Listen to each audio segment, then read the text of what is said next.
Hello everyone, welcome to UBTV News Magazine, brought to you by the University of the Bahamas and the Department of Journalism and Communication. I'm Leah Cooper. Our show has campus news, national news, sports, and for the holidays, something sweet for you. I'm Carlandra Ferguson. In campus news, the school is growing by size, with a lot of students coming each semester, and a lot of new buildings opening up. The newest building is the Sustainability Complex. Here's Andrea Davo with that story. The University of the Bahamas expanded its borders with the new addition of the GTR Campbell Small Island Sustainability Research Complex. This new center is the first research complex at the University of the Bahamas. President Dr. Rodney Smith gave his remarks right before the official unveiling and tree planting that was dedicated to the research complex. This complex is comprised of 6 state-of-the-art laboratories that will aid with the development of agriculture in the Bahamas. Dr. Carlton Watson spoke about the opportunities students will have access to in 3 key research labs. One of the signature labs is a plant tissue and biotechnology lab that will allow us to produce in a very significant way many plants and crops that are difficult to grow through traditional seeds. The other lab is a food and natural products lab that will focus on extraction and analysis of all of the potential phytochemicals and biochemicals that can be used either for nutrients or pharmaceutical purposes. The Minister of Environment expressed his thoughts on the national significance of the GTR Campbell Small Island Sustainability Complex. And I think one of the things that we need to bear in mind is that when we talk about sustainability, it's not a static concept. And so anytime you determine what is sustainable, it's like a snapshot. What is sustainable changes. And a very good example of that is we went from brown paper bags to plastics, and now the ministry is moving to eliminate plastics by 2020. So what is sustainable is actually rooted in science, and science has to be tested, reviewed, and when new information comes about, it changes. Mr. Mortimer also said he expects great things to take place in the country through this research complex. It is hoped that through research and experimentation and development, we would be able to get answers that help us to feed ourselves. Here at the University of the Bahamas, we are one step closer to becoming a sustainable Bahamas. Reporting for UBTV, I'm Andrea Davo. In other campus news, the School of Communication and Creative Arts held its annual Media Week. It was a great turnout, and we have team coverage of the week-long events. Here's that story. Kicking off this Media Week, the School of Communications and Nassau Press Club hosted its annual media forum in the Choices Cafe on the University of Bahamas campus. In his keynote address, former Minister of Tourism Obi Wilchcombe said the media is not under attack. If I ask any of you students, who's Bert Williams? You perhaps look around and say Bert Williams. But if I said who's Sidney Poitier, you'll be able to tell me. You know who he is because he's generally seen as an American and generally seen as one of the greatest actors of all time. But he's a Bahamian, so Sidney Poitier is. But so is Bert Williams. But Bert Williams is the equivalent of Sidney Poitier in Broadway. Because many would not appreciate that we won the first award in Hollywood, but we also won the first award in Broadway, a black Bahamian. Still looking to see the Freedom of Information Act passed, and even though our Constitution gives us freedom, well, we still have to be guarded in what we say because we can be arrested and jailed for what we say. This has been Lionel Smith reporting for UBTV. The Department of Journalism and Communication at the University of the Bahamas held Media Week under the theme, The Media Under Threat. The second day of the 2-day event was a panel discussion moderated by Mr. Jerome Sawyer. The speakers of the panel discussion were Vaughn Aubrey, Ava Turnquest, Clint Watson, and C. Alan Johnson.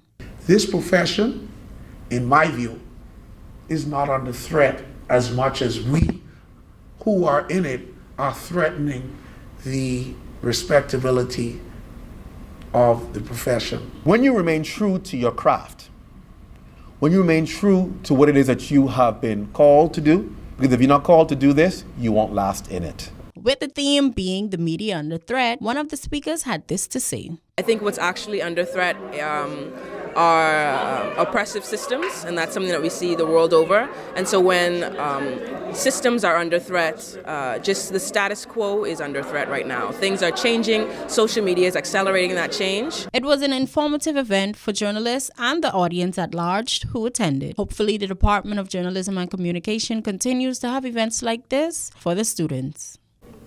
Reporting for UBTV, I'm Annalise Thompson.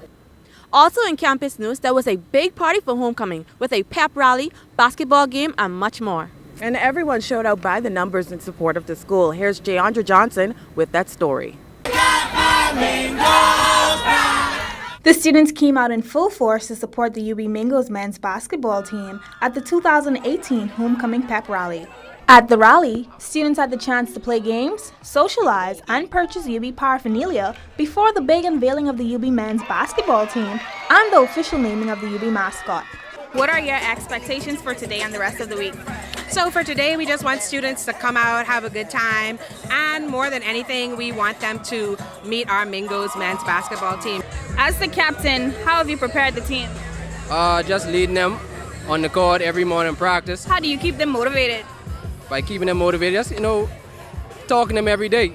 Sometimes guys get down because they feel as though they're not performing good enough, but I'm just here in that corner, just to show them, just keep going, just take it one day at a time. I'm Jayandra Johnson reporting for UBTV.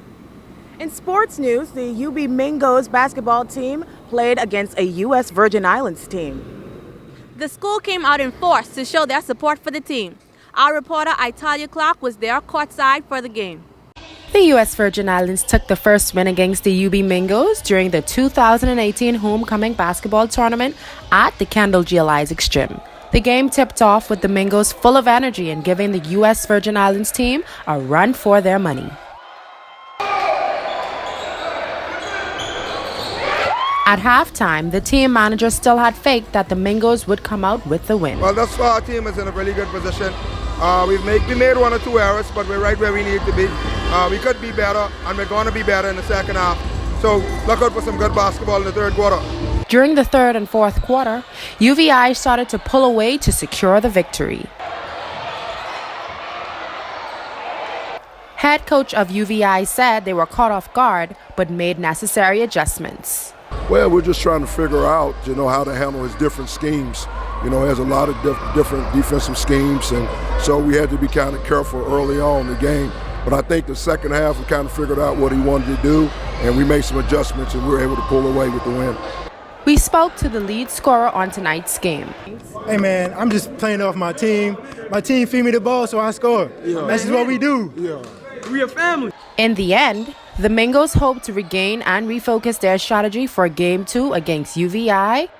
UB Mingos were defeated by the U.S. Virgin Islands by 17 points. I'm Italia Clark, reporting for UBTV. Welcome back to our show. In other campus news, last month, the President's Golf Classic and Spa Day was held. Helping to raise funds for our school and students, we have team coverage of that story. It was a beautiful day to be outdoors at the inaugural UB President's Golf Classic and Spa Day at the Royal Blue Tavern. Over 100 golfers came together for a chance to win a hole-in-one. Teammates played 18 holes on the golf course. One player was fortunate not just to work at the Royal Blue Tavern, but to play in the tournament. He shared with us his experience on the golf course. Man, the golf course always in perfect condition. Sean and the maintenance team here at Bahama try to do the best job possible to make sure not just the locals, but the KSR Bahama has a good experience. These players were the first to participate in this tournament, and they worked hard towards the grand prize. Another team player sponsored by Doctors Hospital shared the importance of sponsorship at UB. The UB, because we have a lot of young people that are coming up and into the university, and to keep it going, it needs fund, and so here's why we're here today, trying to help in that regards. And for those that didn't play golf, the other option was to pamper yourself at the Spa at Bahama. Now let's go to Calandra Ferguson. Thanks, Andrea. I met with some people who decided to spoil themselves at the Spa. Let's take a look. I just wanted to relax, get a massage, as opposed to standing out in the sun I had the golfer's tonic treatment, and it was absolutely amazing. After their choice of treatment, they had an amazing view to look out on and enjoy the rest of their day on the spa deck. Well, I wanted some relaxation today, and I must say that it was an excellent experience. Very laid back, relaxing, luxurious. I feel like a brand new person. Alumni, students, and employees participated today not only to support the cause, but to take a break and relax. Honestly, I like to be pampered, and I don't have any golfing skills. So I had a great time in the spa. I think it was a good selection. Now let's go back to Andrea with more golf course action. Many corporate sponsors supported the event, making it an enjoyable and successful one. President of the University of the Bahamas also played in the tournament and shared why the event was so important to UB. It's significant in several ways. One is that it is a fundraiser in support of student scholarships, but two, it is also a friend-raiser for the University of the Bahamas. And three, it is an opportunity to introduce golf to the University of the Bahamas. The evening came to an end. Golfers and supporters enjoyed all the evening had to offer. Reginald expressed to us his views on what the university is doing in the community. Have the university here, to see the university reaching out to the community, just hoping that the community reaches back, because all those young kids that are coming out of primary school now who can't afford to go away to London and Canada and New York, you don't have to leave home now. This was a great outing for alumni, sponsors, and supporters of UB. I'm Andrea Davil. Now let's go to Calandra Ferguson. Thanks, Andrea. And what's a better way to end the day than with a party? After the golfing and massages, everyone gathered at the Royal Tavern for the award show, food, and drinks. That's right. As winners, we're the first ones to ever get our name on this trophy, which kind of immortalizes us as far as this tournament goes. So we're very happy to be able to do that. The reason why we did this whole thing is because we want to prepare our students at the University of the Bahamas for a better life in a global society. We want corporate Bahamas to come on board so that more participants can play at an affordable rate. And we're heartened by the help that we did get from our sponsors. The numbers aren't in yet or finalized, but I think we might even reach 100,000. So we are happy about that. If you missed this year's Golf Classic and want to donate, you can contact the Office of Development at 302-4337 or 302-4388. Reporting for UBTV at the Royal Blue Tavern, I'm Calandra Ferguson. In local news, the annual Jollification Christmas Festival had a huge turnout. And just in time for that Christmas feeling of gift giving, here's Lauren Ashley Turner at that event. You know Christmas time is just around the corner when the Bahamas National Trust Jollification Festival rolls around. The two-day event held at the BNT's location on Village Road featured various vendors and festive activities, fun for the whole family. I spoke to several vendors who talked a little bit about their stalls and their overall experience at the event. How it got started, I was diagnosed with acid reflux, and so I had to recalibrate how I ate, how I drank, and so I had to do something different. And so I found that the fever grass and ginger worked wonders. It helped me. So I wanted to help others, share it with others who had acid reflux or other ailments. Yes, it's nice. The weather is nice. It's not as many people this year as I anticipated. Maybe later on in the day we'll get more. But I think it's a good experience for any new artist coming out with any kind of new product. I love it. I'm having a good time, meeting a lot of people, educating a lot of persons on where our recycling depots are throughout Nassau. So it's really fun. But vendors weren't the only ones having a good time. Festival goers could be seen sporting big smiles. I guess it's exciting because it's my very first time. I'm proud to say that finally I appeared here. All in all, Jollification ended as a jolly event indeed. Reporting for UBTV, I'm Lauren Ashley Turner. In other local news, Bahamas Harvest Church broke grounds on the future site of the mega church. The new church is set to be bigger and better than ever before. Our Aaliyah Roker was on the grounds. Here she is with that story. X marks this spot, where Bahamas Harvest Church broke ground on October 3rd in the Stapleton Gardens community. Bahamas Harvest Church is one of the most progressive and innovative churches in the Bahamas.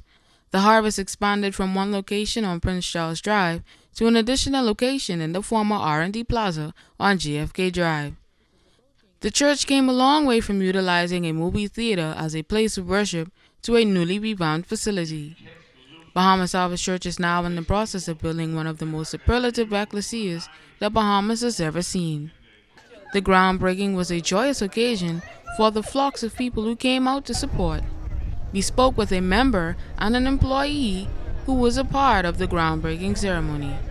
It's been a long time in the coming, and we've now been 23 years in existence. I am truly excited to be a part of this, to really see us break ground here on this October 3rd for the future of Bahamas Harvest Church. President of the Christian Council, Delton Fernandez, gave remarks, and Vice President of the One Stapleton Association, Alyssa Coakley, welcomed the church into the community. This is indeed a joyous and happy day.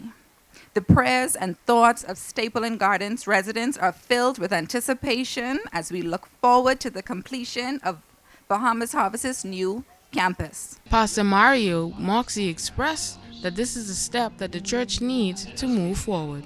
I feel like we're finally getting to a place of small beginnings where from this location, this new facility that we're about to build, from there we're able to impact so many more lives. Congratulations to Bahamas Harvest Church. I am Aaliyah Roca reporting for UBTV. In business news, the Beta Beta Lambda chapter of Phi Beta Sigma Fraternity Incorporated hosted an entrepreneurship seminar with the help of the U.S. Embassy. Students of UB learned the in and out of the business world from local and overseas leaders. Here's Jeffrey Burnside with that story. Organization on campus celebrates 14 years of service to the campus of the University of Bahamas. They end their week of activities here at the Franklin Wilson Graduate School with an entrepreneurship seminar. Alex Smith had these words of encouragement for young entrepreneurs on the University of the Bahamas campus. My presentation basically was letting the students know a little bit more about what I do as a YouTuber and a content creator on YouTube. I would say do as much research as possible in the market that you're interested in getting started in. Look at your competitors, different marketing strategies, price points, stuff like that. Successful business owner Johansi Kemp had this to say about entrepreneurship inside the Bahamas. Find mentors, and I think that's the most important thing. Find organizations, clubs, people that you can network with. Retired United States Army veteran Daniel Smith had these gems of encouragement for young university entrepreneurs. I would say definitely just go ahead and make things happen. If you have something that can value someone else, take that leap and go ahead and move forward and don't look back. The fraternity ends its week of activities with the entrepreneurship seminar. They look forward to bigger and better going forward into next year. At the Franklin Wilson Graduate School, reporting for UBTV, I'm Jeffrey Burnside. In other business news, there's something big happening on top of the hill on Gladstone Road, and that's a new entertainment center. Our Prime Minister and other government officials took a tour, and our reporter Berkeley McDermott was there to see what's new. Prime Minister Dr. Hubert Minnis and a small government delegation spent some time relaxing and touring the $50 million Fusion Superplex just a little over a week before its soft opening on November 23rd. The Prime Minister told reporters upon completion of the tour that he was proud of the fact that Fusion is Bahamian-owned. What even more impressed me is done by Bahamians, young Bahamians, who would have run into many obstacles in the process, but they were determined. Fusion features 9 standard cinemas, an IMAX theater with a VIP section, a 4DX theater, a game room, 2 restaurants, a Starbucks, an ice cream bar, and a lounge area. Some 420 Bahamians are employed at Fusion. Tourism Minister Dionisio Diacono says that Fusion will make a good addition to the country's marketing strategy. You know, we're always looking for interesting things to do when you come to the Bahamas. And certainly from a young person, an infant or a child or a young adult who's looking for something fun and safe to do, this is a natural venue. Fusion's soft opening is scheduled for November 23rd. Its grand opening is slated for December 14th. Reporting for UBTV, I'm Berthany McDermott. In other national news, the Bahamas Press Club held their annual awards at the Hilton. Our very own Laurentia Smith won for her sports story on Ken Mullings, and my co-host Leah was there. Here's that story. An evening of glitz, glamour, and excellence. Media's brightest and finest assemble under one roof on November 10th as the Bahamas Press Club hosts its annual media award show at the British Colonial Hilton. When I first started, there was one radio and television station, there were 2 newspapers. Now we have an industry. We have UBTV. Under the theme 45 Years in Bahamian Media, the Press Club honored journalists working in the field around the nation's independence. Veteran broadcaster and former High Commissioner to London, Ed Bethel, gives aspiring journalists a word of advice. Be interesting in every single thing. That's the most important thing. Like people. And don't be afraid of hard work. Long hours. We also caught up with this year's Person of the Year, Shawnee Miller-Weibo. Yeah, it's an amazing feeling for me, and to win an award like that, it's an amazing feeling, like I said. And what's an award show without a winner? Our news team caught up with the man in charge of media's new kid on the block, Eyewitness News, who secured 7 awards collectively. Feels great. It's an example that hard work really pays off. 6 months ago, nobody knew about us, and today we're at the top of the charts in news. It's a testament that when you put aside egos, put aside personalities, and work as a team, this is what the end out product is. Overall, the night was jam-packed with laughs, prizes, and surprises. Reporting for UBTV, I'm Leah Cooper. Back to the show. In arts and entertainment news, Bahamians sure love their music, especially when there's a story to tell. And when it comes to a long history on music, the Bahamas National Youth Choir is at the top of their game. Our reporter Joshua Robbins was there to hear them hit the high notes.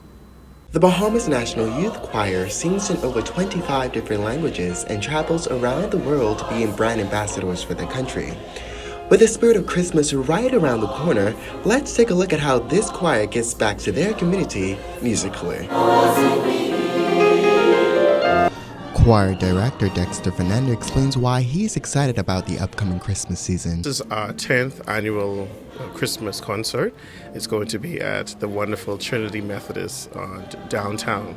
Our patron is once again the Governor General, and our guest artist this year is the Life of Key School Pan section, their orchestra, the steel pan section. The choir undergoes immense training to ensure that they're ready for their upcoming Christmas performance. So the choir has been preparing throughout each week, practicing many Christmas songs in preparations for our Christmas concert in December, and we have done a lot of preparation in terms of getting all of the songs together, making sure dynamics are in place, so a lot of preparation has been done.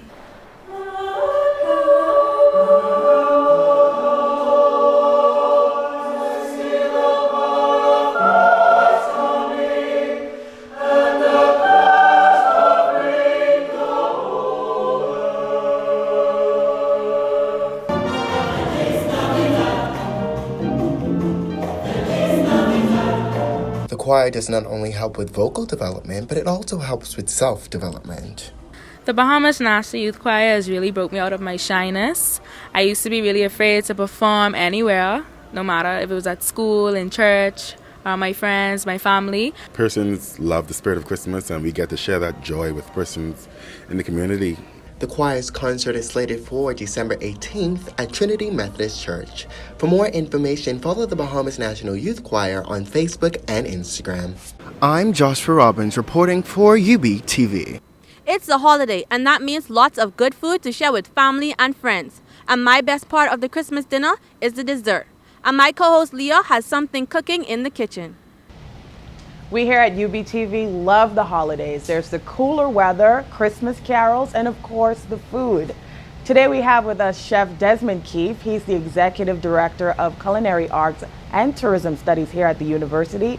Chef Keefe, tell us what you have in store for us today. Well, today we have one of my favorite holiday desserts. It's called a Yule log, and it's a very traditional dish. And as you can see, what we have is a very thin cake that we baked off in a tray just exactly this size, and then we rolled it so that it would hold its shape when we fill it and then roll it back up again.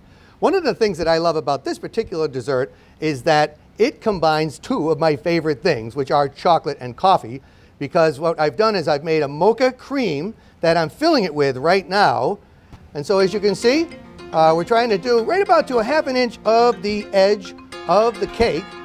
I'm rolling up the cake with the filling inside of it.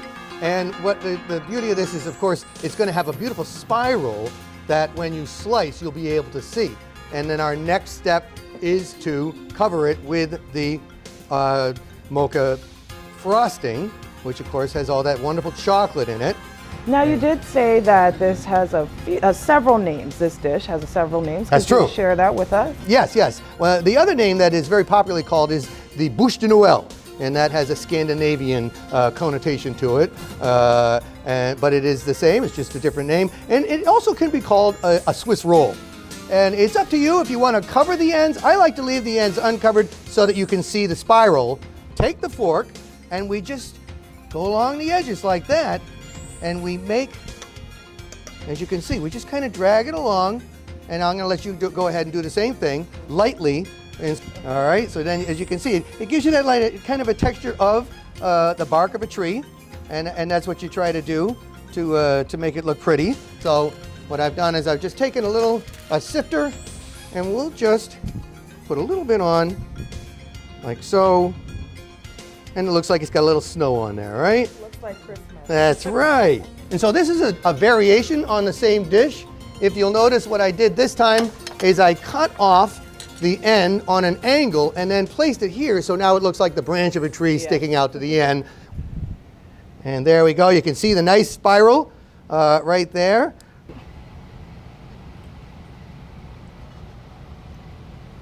That is so good. You could definitely taste the strong coffee flavor in both the cake and the filling. Thank you so much, Chef Keith, for coming and sharing this wonderful recipe with us. And happy holidays to everyone. I'm Leah Cooper reporting for UBTV. Back to the show. Well, that about wraps up UBTV News Magazine this month. There's a lot going on and off campus, so stay in touch by tuning in every month. That's right, Leah. Our show is for all Bahamians, not just students. So if you have any questions, comments, or story ideas, email us at ubtvradio.ub.edu.bs. And remember, for a great education, come and visit the University of the Bahamas. I'm Kalandra Ferguson, and thank you for tuning in to another edition of UBTV News Magazine. And from the UBTV News crew, Merry Christmas and Happy New Year to all!